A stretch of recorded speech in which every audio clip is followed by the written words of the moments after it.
¿Qué tal? ¿Cómo estáis? Bienvenidos una semana más a Distrito GP. La semana pasada, en este mismo programa, hablábamos desde Barcelona de la alta política de la Fórmula 1. Hoy vamos a cuestionarnos no hacia dónde va la Fórmula 1 en general, como hacíamos la semana pasada, sino hacia dónde va el equipo Ferrari. Y para ello, hoy nos encontramos en el corazón de Madrid, en la sede histórica de Telefónica, en el corazón de la Gran Vía, en el legendario edificio de Telefónica en la Gran Vía número 32. Y nos acompañan, como siempre, buenos amigos y personas que saben muchísimo del mundo de la Fórmula 1. Saludamos en primer lugar a Carlos Barazal. Charlie, ¿qué tal? ¿Cómo estás? Muy bien. Charlie es periodista, vinculado desde hace muchísimos años a muchos medios de información diferentes, con un punto de vista muy especial de la Fórmula 1. También nos acompaña otro periodista que desde hace un tiempo se ha trasladado un poco hacia otro lado, al lado oscuro, podríamos decir, de la Fórmula 1, en este caso al lado del patrocinio, nuestro querido Pablo de Villota, trabajando desde hace ya 6 años. 6 años en el Banco de Santander. ¿Cómo estás, Pablo? Hola, José Luis. Muchas gracias por invitarme aquí y encantado de estar con vosotros. Y también nos acompaña otro periodista, en este caso Raúl Romojaro. Él es el responsable de la información del motor en el diario AS. ¿Cuántos años hace que nos conocemos, Raúl? Pues yo te lo digo exactamente, del Gran Premio de Japón de motos del año 88. Sí, en Japón, sí, 88, en Suzuka. Hace más de 25 años. Pues ya. sí, pues ha llovido. Unos cuantos añitos. Bueno, pues vamos a hablar efectivamente de hacia dónde va Ferrari. Después de un año, 2014, probablemente uno de los peores años de su trayectoria deportiva, una Ferrari que, recordemos, no consigue una pole desde el Gran Premio de Alemania del 2012, la que marcó precisamente Fernando Alonso. Esa es la última pole del asturiano hasta el momento. No gana un Gran Premio desde la carrera de Montmeló del 2013. De ello han transcurrido ya 221 grandes premios. No gana un campeonato mundial de pilotos desde el que obtuviera Kimi Raikkonen en 2007. No gana el mundial de constructores desde el 2008.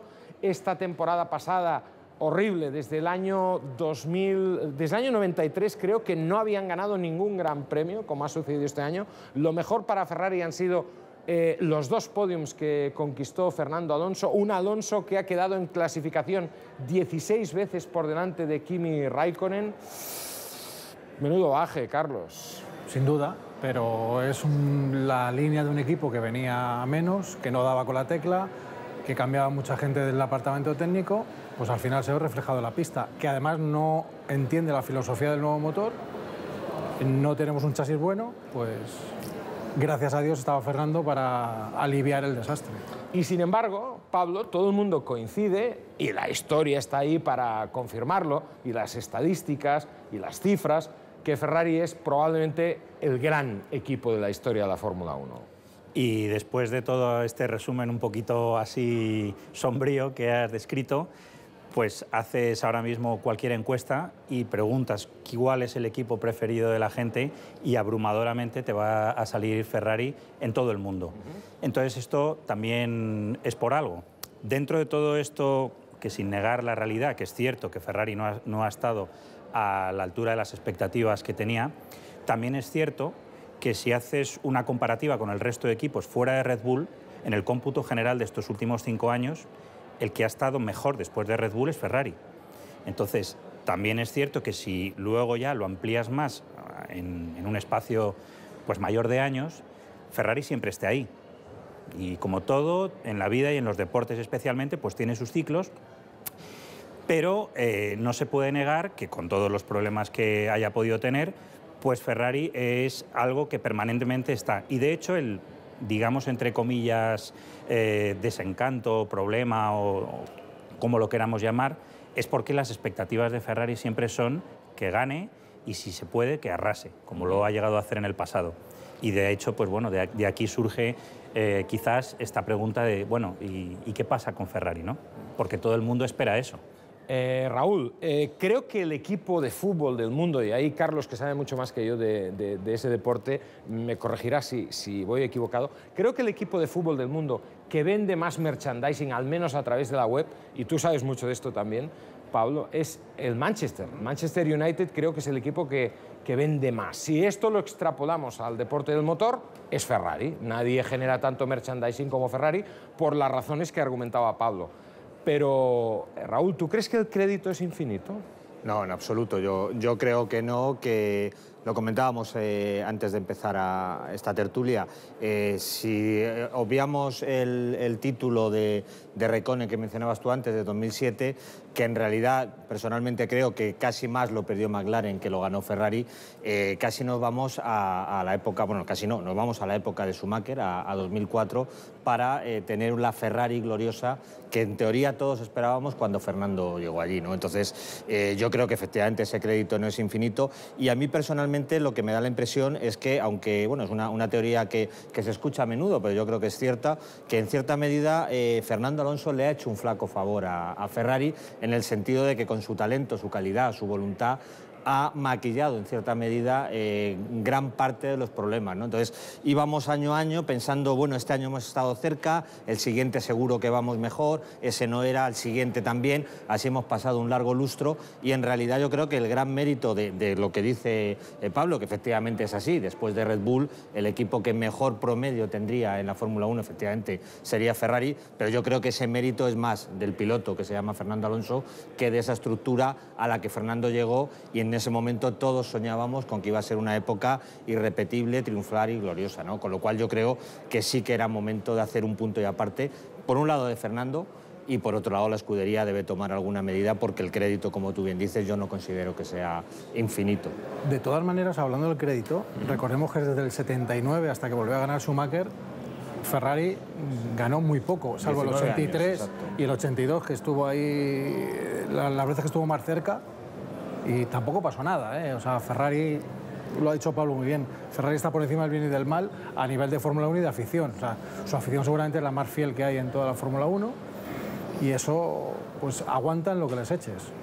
Son auténticos apasionados, ¿no? En otros equipos no les pasa eso. Desde que terminó... Pero es que, fíjate, sí. Yo creo que no les pasa eso porque, por ejemplo, incluso vuelvo a este periodo larguísimo. Se pueden decir muchos años que perdió, por ejemplo, el 82, sí, el 82. Lo perdió porque no puede haber en un año mayor número de catástrofes y desgracias, pero ese año clarísimamente el 82 era un título de Ferrari. El 83 incluso. El 83 incluso. Con Alboreto. Pero si luego nos vamos al año que perdió famoso Prost con Senna, estaba ganado, era un título también de Ferrari. Si luego ya vas casi en la primera época de Schumacher, también hubo... Sí, con los dos de Häkkinen, efectivamente. 99, primero de Häkkinen, cuando se rompió Schumacher la pierna. O sea, luego también demuestra que, de nuevo, con los altos y los bajos, Ferrari estaba ahí. Massa en Brasil.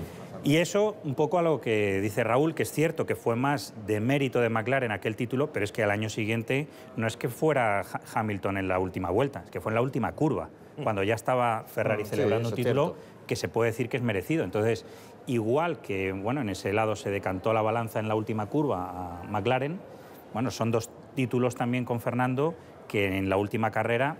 Exacto. Sí, lo que ocurre es que personalmente pienso que los casis, al final, en la historia de la Fórmula 1, en los aficionados, los buenísimos aficionados como sois vosotros, pues os sabéis todos estos datos, recordáis estas temporadas en las que Ferrari estuvo tan cerquita de lograrlo, aunque finalmente no pudo, pero yo creo que la gran masa de aficionados, y ciñéndonos un poco más al aficionado español, que además sabemos que está muy enfocado, yo creo que es así indiscutiblemente, a los resultados de Fernando Alonso de momento, esperemos que más adelante este aspecto se abra, pues al final los casi títulos de Fernando con Ferrari no nos sirven de nada, nos ha servido para desilusión, desesperanza, desgana, y que Fernando al final ha salido de Ferrari, no diría por la puerta de atrás, pero sí con una espantada que no nos hubiera gustado que hubiera sido así, creo yo. Vaya, resumiendo lo que habéis dicho hasta ahora, yo diría que Pablo le da una cierta amnistía a Ferrari, bueno, que tú le acusas. Sí. ¿Y tú, Charlie? Yo es que a Ferrari la tengo muy atravesada, siempre. ¿Sí? ¿Lo dices por algo o no? No por esto realmente, pero no, es que creo que el Aureola lo tiene ganado porque es así, pero es un desastre de equipo habitualmente, salvo cuando lo dirigen extranjeros.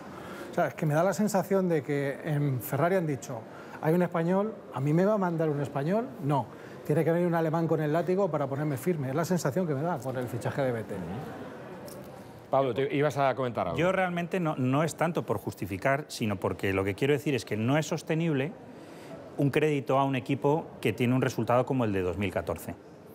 Lo que quiero decir es que cuando estás en los casis, estos que hablábamos antes, es que estás ahí, que no es lo mismo. Sí, el 2014 ha sido muy bueno. Ahí voy. Entonces, eso no hay equipo que lo sostenga por mucha pasión que se tenga y por mucha historia que tengas. Si tienes 4 años seguidos como 2014, y quizás por eso la revolución de Ferrari ahora tiene el momento que tiene precisamente por un 2014 como el que hemos tenido.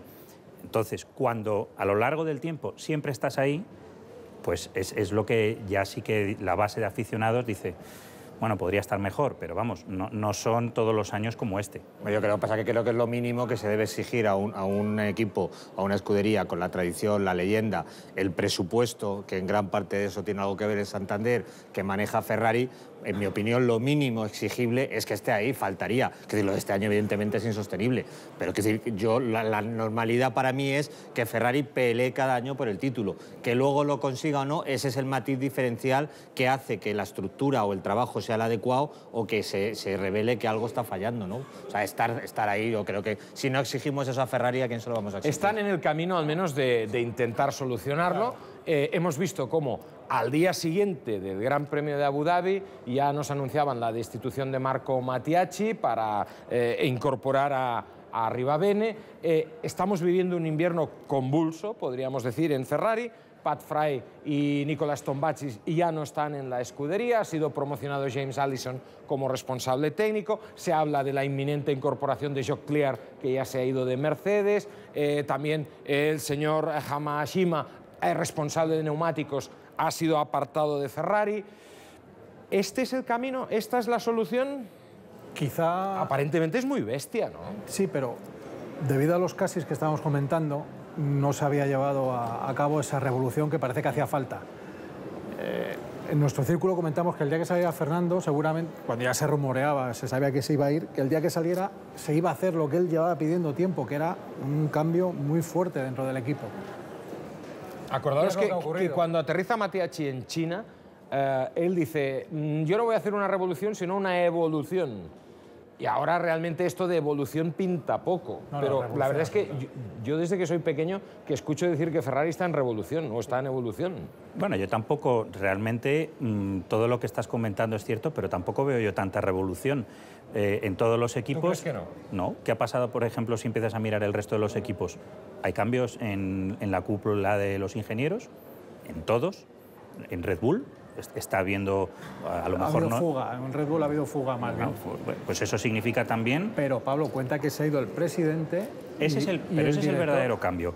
Pero eso ya, digamos que se escapa a la Fórmula 1, porque en la salida de Montechémolo de Ferrari... Hay muchos componentes. Claro, influyen muchas cosas que se escapan a lo que es el propio equipo de Fórmula 1 y es sobre todo de naturaleza industrial, la relación y de con alta el grupo, política, ¿no? Sí. Claro, relación con el grupo Fiat, etcétera. Entonces, en lo que es un cambio de Allison, que ya estaba dentro, a que sea promocionado a gran jefe, y las personas que estaban ahí ahora no estén, eso realmente, la revolución sería, si fuera, yo revolución la considero, por ejemplo, la del año 62 de Ferrari, que se fueron todos. O sea, no quedó allí, de un día para otro no quedó nadie, y entró Mauro Forghieri. Eso es... Serenísima. Claro, entonces aquí estás promocionando a gente, estás, bueno, gente que después de un ciclo se va Fernando, bueno, pues no se han dado los resultados que se esperaba. Por ejemplo, comentabas el rol de Hamashima. Es que ahora ya realmente... Sí, el tema neumáticos... Claro. Es casi un tema de decir, bueno, es que ahora ya no hay tanto... cuando tienes un ingeniero de Pirelli dedicado en exclusiva para el equipo, el rol de una persona en su momento, el primer año a lo mejor, cuando entran los nuevos neumáticos de Pirelli, tiene su sentido. Entonces yo realmente tampoco veo tanta revolución. Déjame que discrepe contigo desde un punto de vista, al menos. La gran cabeza pensante del equipo, Marchione, es un hombre que no viene de las carreras, es un hombre de empresa, de industria, de cifras, de negocio. Si las cifras, en este caso los resultados, no llegan, vamos a ver cómo le llega el jersey famoso de Marchione al cuerpo. Bueno, aquí todo el mundo está obligado a resultados y en un equipo de Fórmula 1 mucho más. Es un gran gestor, Marchione.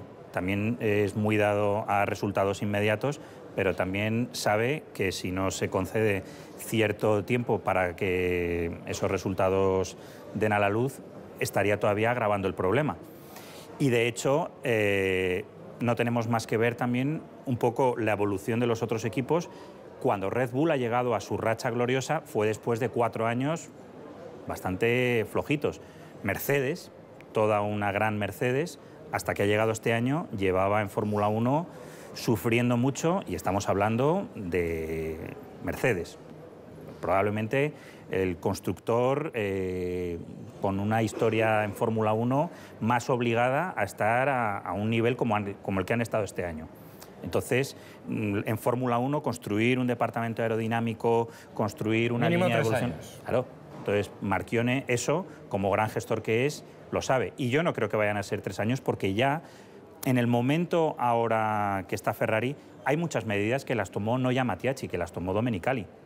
Entonces, gran parte de ese trabajo yo diría que ya se ha comenzado hace año, año y medio. Y ahora, bueno, pues lo que se está, digamos, es o acelerando o, bueno, pues mejorando en las áreas que verdaderamente lo necesitan. ¿Por qué fue tan horrible, creéis, el 2014? A mí no me gustaría pasar por alto algo tan desgraciado como incluso el accidente de Bianchi, que de soslayo también afecta al equipo, lógicamente, muchísimo. Porque es una persona de la órbita Ferrari. ¿Qué pasó realmente? ¿Por qué se dieron tantas circunstancias diferentes, si es que no hubo un motivo específico, que confluyeran para justificar este desastre que fue la temporada pasada? Yo creo que básicamente es el motor. Básicamente es el motor. Mercedes, pero no habíamos quedado que esta gente eran motoristas. Bueno, pero es que yo creo que para todo. No, es que yo creo que exactamente no es el motor. El motor hoy día en la Fórmula 1 no es el motor. El motor es una unidad de potencia que tiene una parte híbrida que creo que Mercedes tiene muchísimo conocimiento en este sector.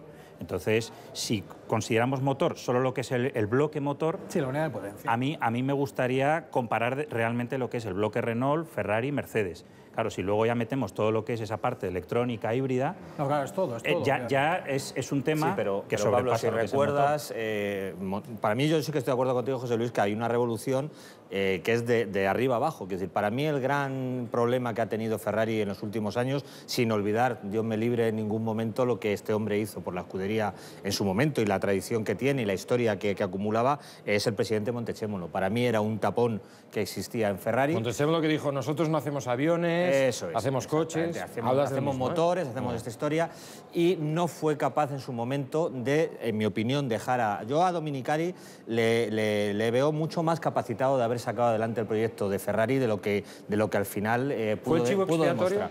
En mi opinión, absolutamente. Porque a mí el nombramiento de Mattiacci, a mí en su momento me sonó absoluta tomadura de pelo. O sea, quiero decir, traer un señor que no se tenía ni idea de este asunto para solucionar la crisis más grave que había vivido Ferrari en los últimos años, yo no veo que eso sea una solución ni siquiera aceptable. O sea, fue un parche que pusieron ahí diciendo tiramos el año, y además yo creo que la llegada de Mattiacci ha sido, esto Pablo lo sabe mucho mejor que yo porque lo vive desde dentro en cierta medida, ha sido uno de los grandes detonantes de la salida de Fernando de Ferrari. Dijo, si esta es la solución que me proponen a la salida de Domenicali, aquí no hay nada más que hacer, ¿no? Entonces, para mí, Montechémolo tenía... Yo no sé si Marchione aceptará, no aceptará, pero yo desde luego este aire fresco creo que era necesario.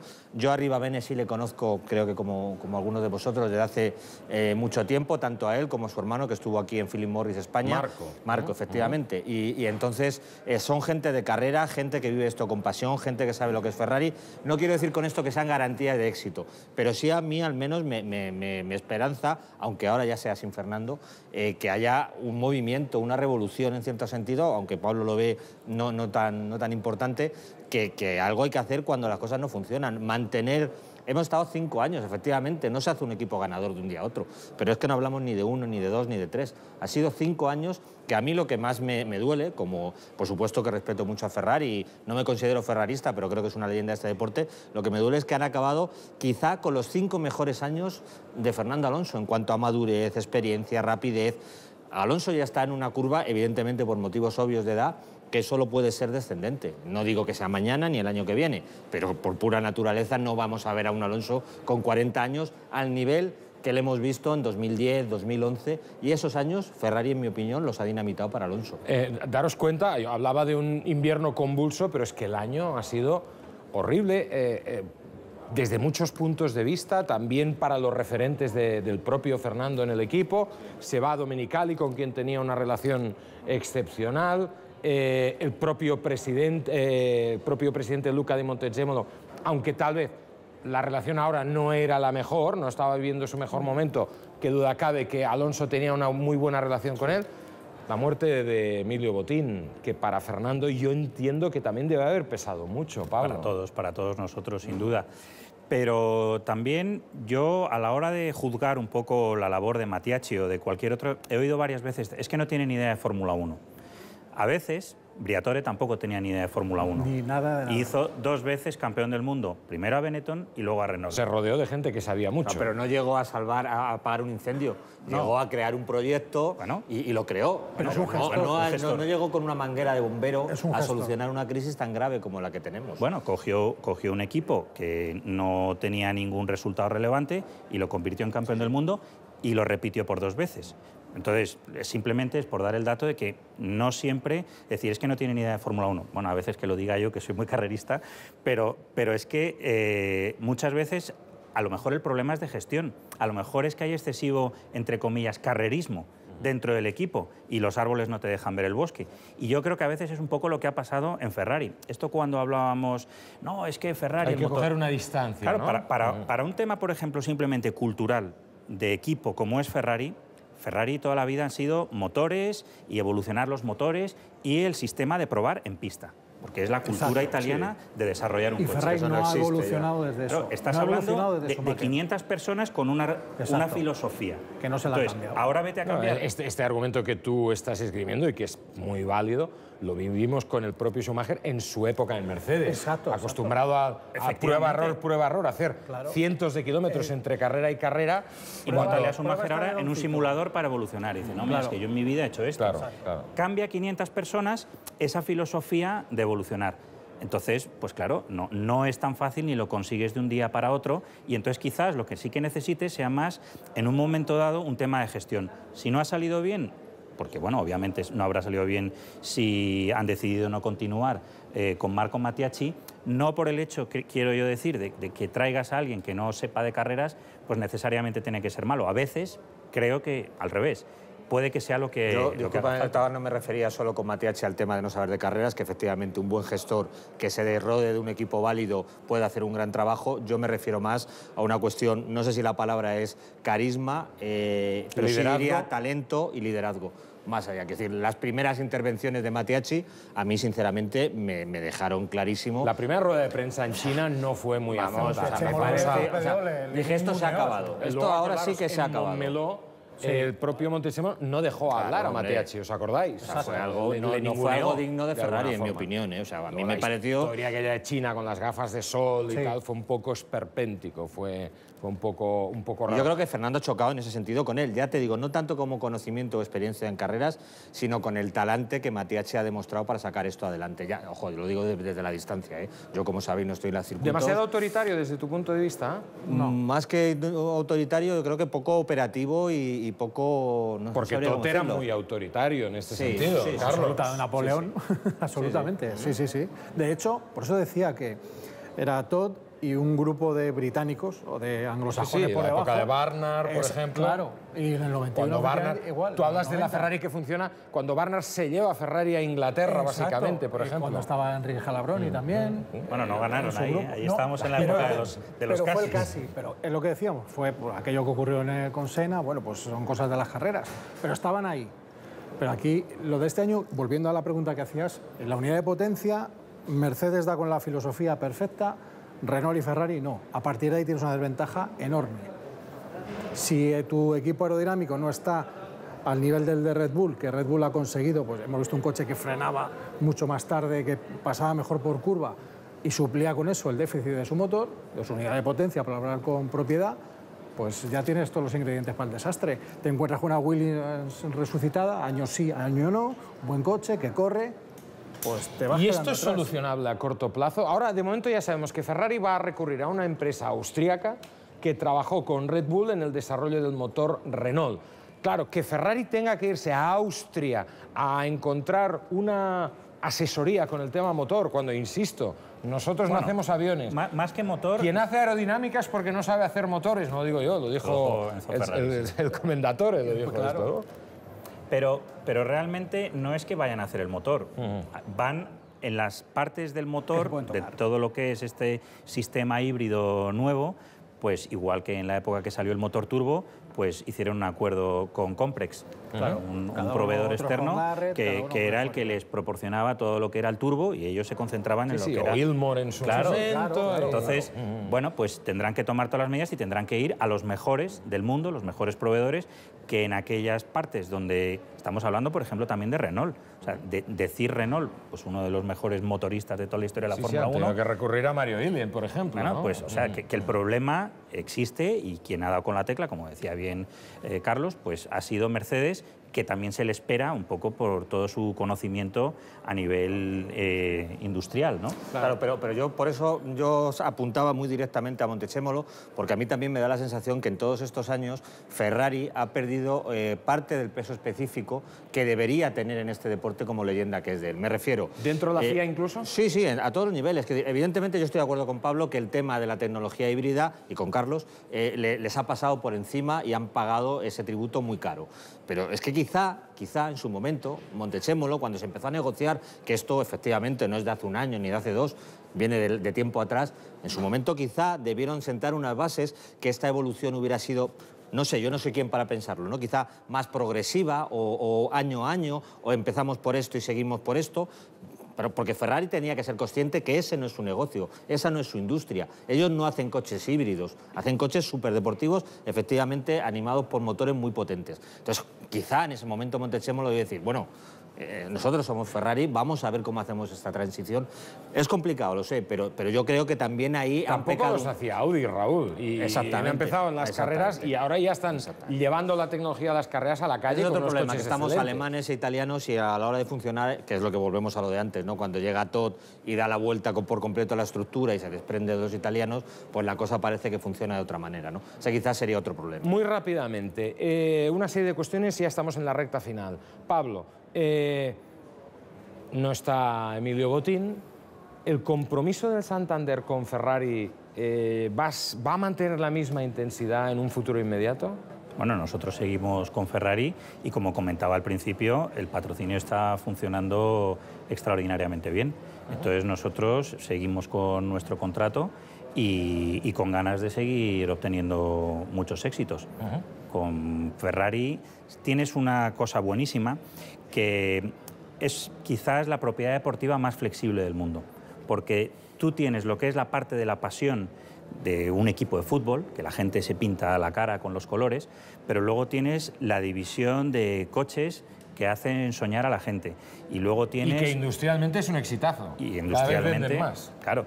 Y luego, pues, no hay una compañía que tenga un número de licencias, desde relojes, juguetes, corbatas. Estas Navidades solo había que pasarse por cualquier centro comercial en la sección de juguetes para ver lo que es la potencia de Ferrari. Entonces, esto es verdaderamente lo que significa estar como... Porque ya no es ni siquiera un patrocinio, ya es pues una vinculación. Una vinculación, un acuerdo estratégico y, bueno, y funciona extraordinariamente bien.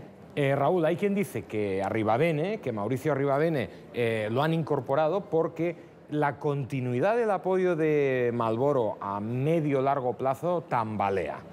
Y hay quien habla incluso de un recambio. Hay una compañía de comunicaciones americana que este año va a vincularse precisamente con Ferrari.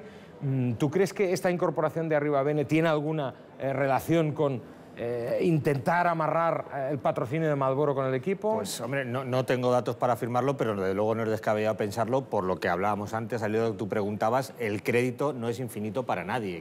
Incluso a nivel industrial, lo que tú dices, yo creo que si esta racha de, ojalá no sea así, porque yo tampoco lo deseo, de incompetencia, por así decirlo, de Ferrari, puede llegar a terminar afectando en cierta medida a la división de venta de coches, ¿no? Es decir, si tú ves que un superdeportivo va perdiendo perdiendo. Hombre, parte del aura, no digo que toda, por supuesto, porque Claro, insisto que es una leyenda, se perdería, ¿no? Entonces no me extrañaría. Yo, de todas formas, personalmente, a Rivabene le veo mucho más capacitado y con las más ideas... carrerista, Sí, no, pero ya no solo carrerista, por lo que decía antes Pablo, sino con una visión más global del asunto. Lleva muchos años más patrocinando motos, coches, conoce lo que es la escudería. O sea, es un hombre muy de dentro y yo creo que algo va a cambiar. Si lo conseguirá o no el año que viene, yo sinceramente tengo dudas. No tengo nada claro que el año que viene, ni siquiera con la llegada de Vettel, vaya a ser el de resurgir de Ferrari. Y Vettel, Carlos, ya para terminar, ¿va a conseguir con esa nueva Ferrari lo que no pudo Alonso? Yo, a pesar de que Raikkonen está muy sobrevalorado, creo que Raikkonen le va a meter mano a Vettel. ¿Va a ser menos opositor Vettel para Kimi de lo que fue Fernando Alonso? Yo creo que van a estar mucho más igualados y que creo que Raikkonen le va a ganar. ¿Sí? No, ¿Estáis de acuerdo? yo no estoy de acuerdo, pero me parece una teoría tan válida como cualquier otra y sería muy interesante. Luego, La suspensión si es delantera. así, La suspensión delantera. Acordad la suspensión delantera del Ferrari. Sí. Ese sistema es un cambio híbrido, radical. veremos cómo termina finalmente el diseño del coche. Pablo. Yo que gane Ferrari. Te he dejado para el final porque esperaba esta respuesta. Bueno, pues lo tenemos que dejar aquí. Evidentemente seguiríamos hablando muchísimo más tiempo con Carlos, con Pablo, con Raúl. Saben muchísimo de Fórmula 1 y en especial del tema que hoy nos ocupaba. ¿Cuál va a ser el futuro de Ferrari a partir de esta próxima temporada? Volvemos el martes próximo aquí en Distrito GP. Hablábamos de alta política en la Fórmula 1 la semana pasada, hoy hemos hablado de Ferrari, la próxima semana vamos a hablar de ese reglamento de motores y de esa polémica con la que ya arranca el 2015, con el hecho de que los equipos van a disponer de toda la temporada para poder homologar los cambios que introduzcan en los propulsores de cara a este nuevo campeonato. Todos excepto uno, Honda. ¿Os parece justo o no? Lo debatiremos la próxima semana aquí en Distrito GP. Gracias por acompañarnos y Un placer. os esperamos en una próxima ocasión, ¿eh? Esta es vuestra casa, por supuesto que sí. Gracias.